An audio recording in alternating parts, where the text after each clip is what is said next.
I wouldn't be here, not for your son.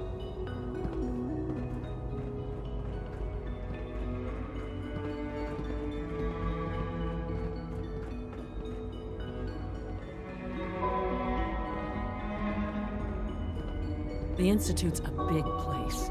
It might take a while to learn where everything is. Doc. They weren't kidding. You really are here. Well, all right. I'm Allie Fillmore. You can think of me as the Institute's chief engineer. When Father told us about you, I could hardly believe it. You've been through so much, I think most people would have just given up. If you don't mind my asking, what was it that kept you going all that time?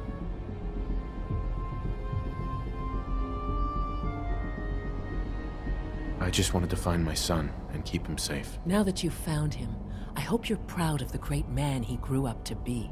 Now, I'll give you a quick rundown of the Facilities Division, and then I'll answer any questions you might have afterward. As you might guess, we keep the Institute's mechanical and electrical systems running smoothly. We maintain and upgrade all of the systems that make it possible to live and work in a place like this.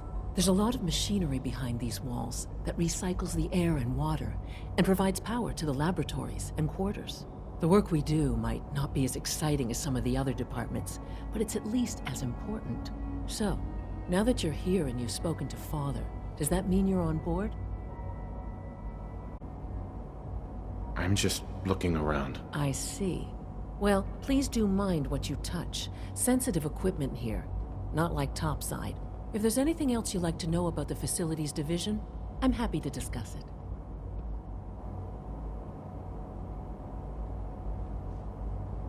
Who built this place originally? Has it been here long? The construction of the Institute is the work of generations of scientists. The original survivors of the war, our progenitors, took refuge in the basement of the old Commonwealth Institute of Technology. Over time, their sons and daughters dug deeper into the earth and built increasingly sophisticated habitats and laboratories. It's a process that's still going on today. Even now, we're digging out tunnels for new facilities and infrastructure. Just think what this place will look like 100 years from now. I hope I'm there to see it.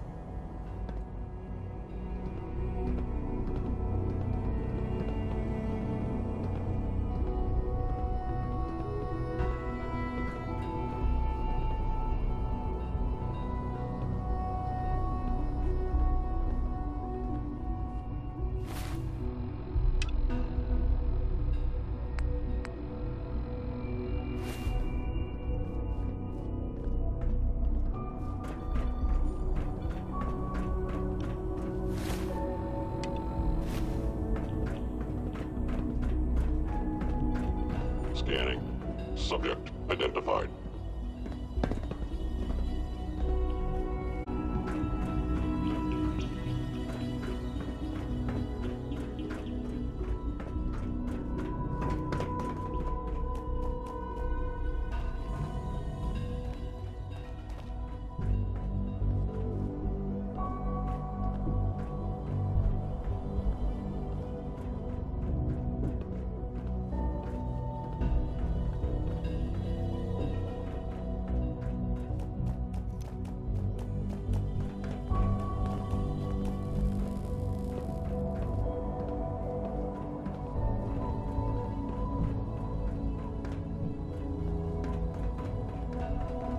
It's my responsibility to make sure this place runs smoothly.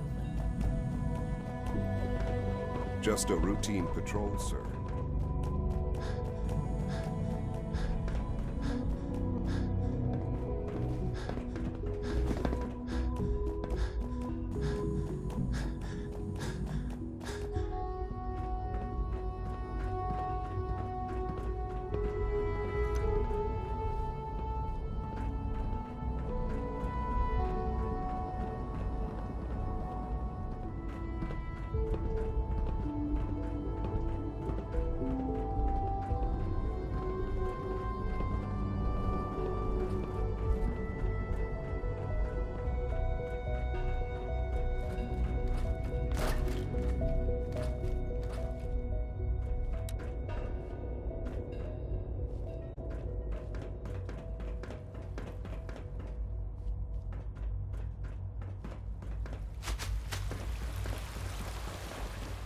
It must make you proud to see all that Father has done, all that he has built.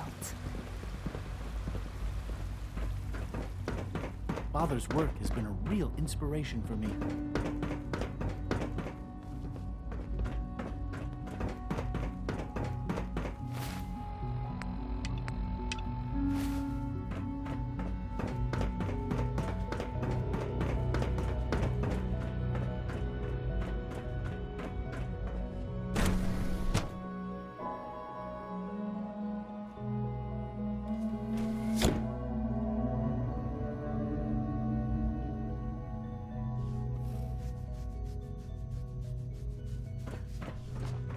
Time to examine my latest reports on batch 274. Not yet. I've been reviewing Father's plans to expand our operations at Warwick. He's eager to get that going, so I've had to put everything else to one side. I wonder how the Warwick family is doing. Young Wally must be close to 10 years old by now. It's remarkable that any child can survive for so long up there, don't you think?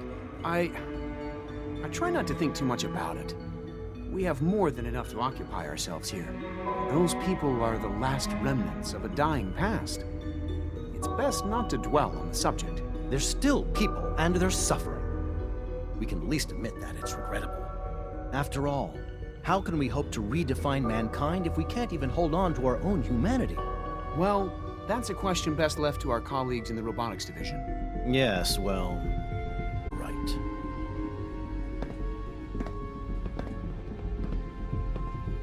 The latest synth generation is just amazing.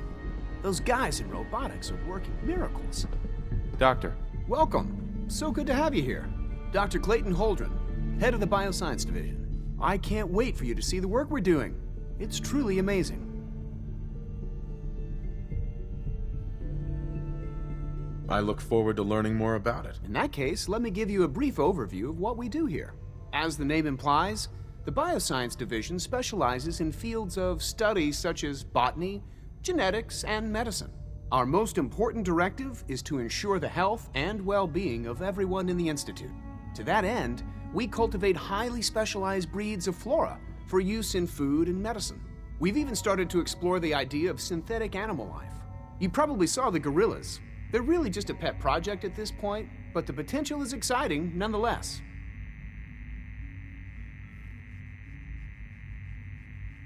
The gorillas are synths too? They are indeed. Judging by your reaction, we've done a good job making them seem lifelike. The initiative is still in its early stages, but the prospects are very exciting. I'm sure I've taken up enough of your time as it is, but I have to ask, have you decided whether you'll join us?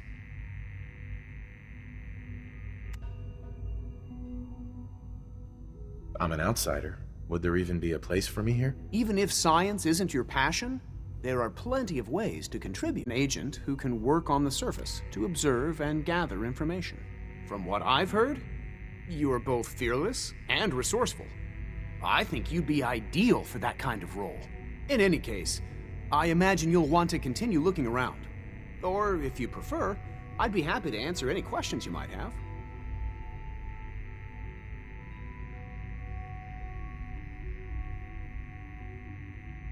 I'm good for now, thanks. Take care, then.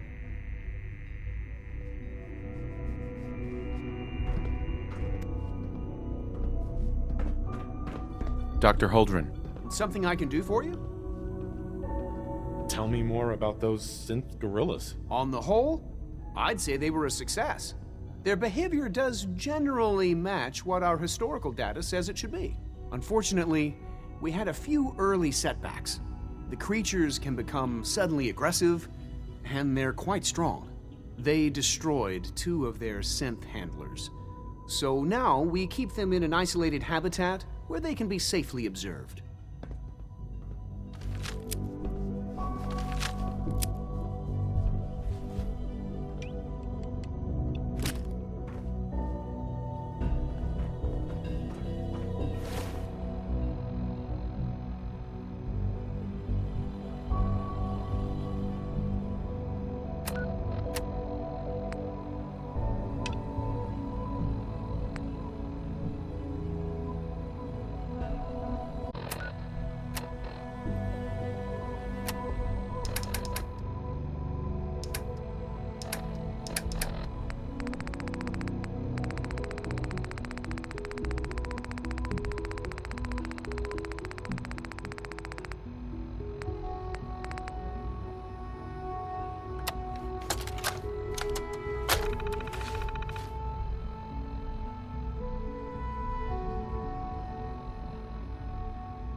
So much research, so little time.